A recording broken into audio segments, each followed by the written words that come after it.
Hello students, welcome to Study Master. And आज हमारा next lecture है। आई होप आपको जो चीजें कल पढ़ाई गई थी, जो मैंने कल आपको जो योजनाएं परियोजनाएं बताई थी, वो आपने याद कर ली होंगी। अगर याद नहीं की तो फिर आज मैं आपको और योजनाएं करवाऊंगा और वो भी याद नहीं है, ये भी याद नहीं है, तो फिर आगे याद होना बंद हो जाएगा। तो आई होप आपने किया होगा कल वाला काम, और अगर नहीं किया मान लो तो आज प्लीज कर लेना, याद कर लेना चीजों को। चीजें याद रहेंगी तो ही बात बनेगी। और प्रीलिम्स के हिसाब से ये क्वेश्चन आपको करवाए जा रहे हैं, और अगर मेंस में मान लो पॉवर्टी के चैप्टर से क्वेश्चन पूछा जाए तो क्या आ सकता है मेंस के अकॉर्डिंग। तो देखिए, जिस तरह से अभी गरीबी से संबंधित हम पढ़ रहे थे, तो गरीबी के दुष्परिणाम क्या क्या हो सकते हैं, गरीबी के दुष्परिणाम क्या क्या हो सकते हैं, कॉन्सिक्वेंसेज ऑफ पॉवर्टी। तो उसके बारे में डिटेल में वो लिखने के लिए एग्जामिनर आपसे पूछ सकता है। या फिर गरीबी को दूर करने के लिए भारत सरकार की कौन कौन सी योजना या फिर परियोजनाएं चलाई जा रही हैं, उसके बारे में विस्तृत जानकारी दीजिए। तो इस तरह से आपको मेंस में क्वेश्चन देखने को मिल सकता है इस चैप्टर से। अगर आप साथ साथ मेंस की तैयारी भी कर रहे हैं तो आपको यहाँ पर जरूर इस तरह से भी सोचना चाहिए। और मेंस के आपको अलग से लेक्चर प्रोवाइड किए जाएंगे, डोंट वरी। और कोई डाउट हो तो फिर कमेंट सेक्शन तो आपके लिए ओपन ही है, और एप्लीकेशन पर भी आप लोग जो है कमेंट कर सकते हैं। चलिए आज शुरू करते हैं। केंद्रीय योजनाएं या फिर परियोजनाएं, ये उसका ही नेक्स्ट पार्ट है, जो हमने पहले किया था उसका नेक्स्ट पार्ट है। तो ध्यान रखिए, इन चीजों को याद कर लीजिएगा, ठीक है। इस साइड लिखी हुई है योजनाएं और परियोजनाएं, लागू होने की तिथि। ये जो यहाँ पर डेट दे रखी है, ये याद रखने की जरूरत नहीं है आपको, सिर्फ ईयर याद रखना सफिशिएंट है आपके लिए। और ये जो स्कीम्स हैं, मैंने आपको कहा था कि करंट अफेयर के अंदर जो भी स्कीम आएगी उसको मैं पूरी डिटेल में आपको जो है करवाऊंगा, ताकि क्या होता है, जो स्कीम करंट अफेयर में रहती है कई बार वही पेपर में सीधी पूछ ली जाती है, और डिटेल्ड क्वेश्चन भी उसी से बनता है। सारी स्कीम्स मान लो, अगर आप सारी स्कीम्स देखो ना, तो 500 स्कीम्स हैं भारत सरकार की। 500 स्कीम्स आप लोग याद नहीं कर पाएंगे, ना ही उनके बारे में पूरी डिटेल पढ़ पाएंगे। तो जो मेन मेन है, जैसे भी मैंने इकोनॉमी के अंदर आपको करवा दी है, इसी तरह से हर एक फील्ड में जो भी स्कीम्स रहती हैं वो मैं आपको करवा दूंगा, ठीक। जैसे ये गरीबी से संबंधित थी तो गरीबी चैप्टर में कर ली, कोई बैंकिंग से संबंधित है वो बैंकिंग चैप्टर में कर लेंगे, बेरोजगारी से संबंधित है तो बेरोजगारी चैप्टर के अंदर करेंगे, और जो किसी और चीज से संबंधित है वो उस चैप्टर के अंदर साथ साथ में हो जाएंगे।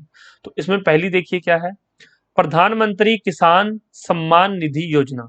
प्रधानमंत्री किसान सम्मान निधि योजना लागू कब हुई थी? 2019 में। कुसुम योजना, कुसुम योजना कब लागू की गई? ये भी 2019 में। निर्वाचन बॉन्ड योजना कब इसकी शुरुआत हुई? 2018 के अंदर। जल मार्ग विकास परियोजना 2018 के अंदर। नेक्स्ट, राष्ट्रीय पोषण मिशन योजना, ये मिशन है 2018 के अंदर। अब देखिए, प्रधानमंत्री किसान सम्मान निधि योजना और कुसुम योजना। प्रधानमंत्री किसान सम्मान निधि योजना और कुसुम योजना शुरुआत कब हुई थी? 2019 में। तो दो आपको याद हो जानी चाहिए कि प्रधानमंत्री किसान सम्मान निधि योजना और कुसुम योजना 2019 में इनकी शुरुआत हुई। आगे तीन देखिए, निर्वाचन बॉन्ड योजना, जल मार्ग विकास परियोजना और राष्ट्रीय पोषण मिशन। ये तीन योजनाएं कब इसकी शुरुआत हुई? 2018 के अंदर। तो इस तरह से याद कीजिए। प्रधानमंत्री मातृ वंदे योजना, प्रधानमंत्री मातृ वंदन योजना शुरुआत 2017 में की गई थी। प्रवासी कौशल विकास योजना शुरुआत इसकी 2017 में हुई थी। नेक्स्ट, राष्ट्रीय वयोश्री योजना, राष्ट्रीय वयोश्री योजना इसकी शुरुआत भी 2017 के अंदर हुई है। तो नेक्स्ट तीन देखिए यहाँ पर, प्रधानमंत्री मातृ वंदन योजना, प्रवासी कौशल विकास योजना और राष्ट्रीय वयोश्री योजना, इस तीन की शुरुआत कब हुई थी? 2017 के अंदर। एक बार फिर से देख लीजिए, प्रधानमंत्री किसान सम्मान निधि 2019 में, कुसुम योजना 2019 में, निर्वाचन बॉन्ड योजना 2018 में, जल मार्ग विकास परियोजना 2018 के अंदर, राष्ट्रीय पोषण मिशन बहुत इंपॉर्टेंट है, मोस्ट इंपॉर्टेंट स्कीम है ये जो राष्ट्रीय पोषण मिशन और कुसुम मोस्ट इंपॉर्टेंट में है ये 2018 के अंदर। प्रधानमंत्री मातृ वंदन योजना 2017 में, काफी इंपॉर्टेंट स्कीम है ये। प्रवासी कौशल विकास योजना 2017 के अंदर, और राष्ट्रीय वयोश्री योजना 2017 के अंदर। ठीक। नेक्स्ट है दरवाजा बंद अभियान, कब शुरू हुआ ये? 2017 के अंदर, अवेयरनेस कैंपेन था ये। प्रधानमंत्री वय वंदन योजना, प्रधानमंत्री वय वंदन वंदन योजना 2017 के अंदर। तो ये 2017 के अंदर दो और हो गए, तो 17 में कितनी है टोटल? 5, 2, 3 और 5। ठीक। स्टार्टअप इंडिया, एक स्टार्टअप इंडिया आई थी, एक आई थी स्टैंड अप इंडिया।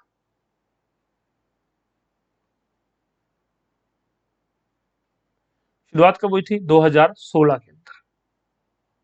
नेक्स्ट, ई नेशनल एग्रीकल्चर मार्केट, जिसको कि ई नाम बोलते हैं, कृषि से संबंधित है, बहुत इंपॉर्टेंट है। 2016 के अंदर इसकी शुरुआत हुई थी, ई नाम, ई नेशनल एग्रीकल्चर मार्केट। नेक्स्ट है प्रधानमंत्री उज्ज्वला योजना, बहुत इंपॉर्टेंट है, प्रधानमंत्री उज्ज्वला योजना 1 मई 2016 से इसकी शुरुआत हुई थी। ये मैं आपको डिटेल में करवाऊंगा करंट अफेयर में। प्रधानमंत्री रोजगार प्रोत्साहन योजना कब शुरुआत हुई? 2016 के अंदर। प्रधानमंत्री युवा योजना शुरुआत कब हुई जिसकी? 2016 में। सुकन्या समृद्धि योजना, सुकन्या समृद्धि योजना इंपॉर्टेंट में है, ये भी टिक कर लीजिए। शुरुआत कब हुई थी? 2015 के अंदर।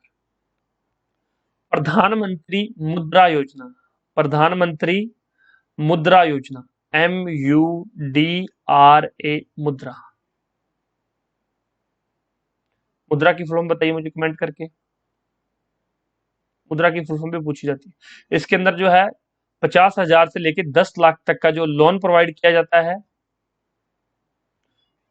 जो शिशु, तरुण, किशोर और तरुण, अलग अलग जो है कैटेगरी वाइज, तो ये भी हम अच्छे से डिस्कस करेंगे। ये जो स्कीम्स हैं आपको करंट अफेयर में मुद्रा का अच्छे से बताऊंगा मैं सारी चीजें। शुरुआत 2015 में की गई थी और आज तक भी बहुत अच्छे से चल रही है। इससे क्या होता है, लोगों को लोन प्रोवाइड किया जाता है जिससे कि वो अपना खुद का काम कर सके, तो ये बहुत न्यूज में रहती है, तो मुद्रा के बारे में डिटेल में पढ़ेंगे। नेक्स्ट है अटल पेंशन योजना, अटल पेंशन योजना 2015 के अंदर इसकी भी शुरुआत हुई थी। और प्रधानमंत्री कौशल विकास योजना, प्रधानमंत्री कौशल विकास योजना ऊपर पढ़ के आए आप लोग। ये जो मैंने इस साइड टिक किया ना, ये इस साइड वाला, ये मोस्ट इंपॉर्टेंट है। बाकी भूल जाओ तो मैं भूल सकते हो, लेकिन ये नहीं भूलनी है। फिर से एक बार दिखा देता हूं।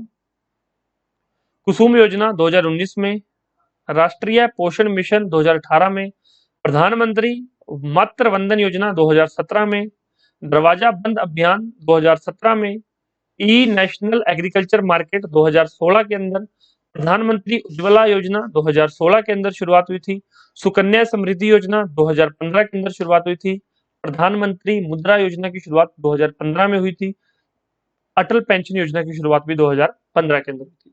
इतनी चीजें इकोनॉमी में आपको ये याद रखनी है। अब इससे रिलेटेड दो और देख लेते हैं। स्वच्छ भारत मिशन, स्वच्छ भारत मिशन जो कल हमने 6 की थी, आगे 7वीं है, स्वच्छ भारत मिशन। तो इस मिशन की शुरुआत 2 अक्टूबर 2014 को, 2 अक्टूबर को गांधी जयंती मनाई जाती है, तो उस दिन शुरुआत हुई थी 2014 में। स्वच्छ भारत मिशन का लक्ष्य है सभी ग्रामीण परिवारों को शौचालय की सुविधा प्रदान करने हेतु 2 अक्टूबर 2019 तक भारत को खुले में शौच से मुक्त करना था। आपको पता है पहले जो है लोग गांव में ओपन डेफिकेशन, बाहर ही चले, शौचालय में बाहर खेतों में चले जाया करते थे, तो इस चीज को बंद करने के लिए, क्योंकि इससे क्या है, बीमारियां पनपती हैं, बीमारियां पैदा हो जाती हैं। इस चीज को अवेयरनेस जो है फैलाई गई, लोगों तक इसकी अवेयरनेस प्रोवाइड की गई। तो 2014 से इसकी शुरुआत हुई थी स्वच्छ भारत मिशन की, और 2014 के अंदर इसमें जो है स्वच्छ शौचालय की भी जो है यहाँ पर सुविधा प्रदान करने की बात कही गई थी, और 2019 तक भारत को खुले में शौच मुक्त करना इसका उद्देश्य था, स्वच्छ भारत मिशन का। तो यह उद्देश्य आपसे पूछा जा सकता है कि परिवारों को शौचालय सुविधा प्रदान करने के लिए ये किसका मिशन था? तो स्वच्छ भारत मिशन के तहत ये जो है इसका एक उद्देश्य था, याद रहेगा आपको। उसके बाद है मिशन इंद्रधनुष। ये मिशन इंद्रधनुष दो स्कीम्स हैं, एक यहाँ पर अभी दी हुई है और एक बैंकिंग से संबंधित है, लेकिन ये यहाँ पर दी हुई है, ये बैंकिंग से नहीं दी हुई है, ये बैंकिंग से संबंधित नहीं है। बैंकिंग वाला जो करवाएंगे वो बैंकिंग चैप्टर में मैं करवाऊंगा आपको। ये मिशन इंद्रधनुष से जो है 25 दिसंबर 2014 को केंद्रीय स्वास्थ्य एवं परिवार कल्याण मंत्रालय ने बच्चों एवं गर्भवती महिलाओं के टीकाकरण हेतु मिशन इंद्रधनुष का शुभारंभ किया था। तो भाई मिशन इंद्रधनुष का संबंध किससे है, तो वहां पे अगर या तो आपको बैंकिंग से संबंधित कुछ प्रोवाइड किया गया है तो फिर आप बैंकिंग वाला टिक करेंगे, और अगर आपको दिया गया है कि बच्चों एवं गर्भवती महिलाओं का टीकाकरण तो फिर आप ये टिक करके आएंगे। तो आप वहां पे देख लेना कि कौन सा ऑप्शन दिया गया है। मिशन इंद्रधनुष दो तरह के हैं, तो दूसरा मैं आपको फिर करवाऊंगा ताकि आपको कंफ्यूजन क्रिएट ना हो। तो आज इसके बाद जो नेक्स्ट हम भारतीय कृषि शुरू करेंगे, तो मैं इसमें भी आपको करवा सकता हूं, लेकिन क्या होगा, ये जो स्कीम्स हैं इसमें आपको याद करने के लिए भी टाइम चाहिए। लेक्चर 10 से 12 मिनट का ही हुआ, अभी तक 10 मिनट का ही हुआ, लेकिन जब आप ये याद करने बैठेंगे तो बहुत बड़ा डाटा आपको प्रोवाइड किया गया है, काफी डाटा है आपको आज याद करने के लिए। तो आप इसको आगे हम नहीं कंटिन्यू करते हैं, इस लेक्चर को मैं यहीं खत्म कर देता हूं। आप ये याद कर लेना सारी चीजें यहाँ पर बताई गई, और कल वाला लेक्चर रिवाइज जरूर कर लेना, क्योंकि अगर रिवाइज नहीं करेंगे तो स्कीम से जो संबंधित क्वेश्चन गलत हो जाएगा। और पेपर में एक या दो क्वेश्चन स्कीम से संबंधित रहते हैं, और एक या दो ऑप्शन भी इस तरह से जो है स्कीम से संबंधित रहते हैं। तो ये आपको बहुत अच्छे से याद करना है। आई होप आपको मेरी बातें समझ आई होंगी, तो आप इसको याद रखेंगे, ठीक है। और इसके अलावा आप लोग जो है क्वेश्चन बैंक ले सकते हैं, टेस्ट सीरीज ले सकते हैं, शॉर्ट नोट्स ले सकते हैं क्विक रिवीजन के लिए, पेड नोट्स ले सकते हैं, या फिर जिस बुक से ये लेक्चर प्रोवाइड किया जा रहा है वो बुक डिस्क्रिप्शन बॉक्स में लिंक दिया गया, वहां से जाके डाउनलोड कर सकते हैं। और अगर आप ये हमारी जो है लेक्चर एप्लीकेशन के थ्रू देख सकते हैं तो आप लोग व्हाट्सएप पे मैसेज करके भी ये बुक ले सकते हैं, ठीक है। कोई डाउट हो तो पूछ लीजिए। Thank you so much, take care, मिलते हैं नेक्स्ट लेक्चर में। नेक्स्ट टॉपिक जो हम भारतीय कृषि करेंगे, और कल का लेक्चर फिर भारतीय कृषि से होगा। धन्यवाद।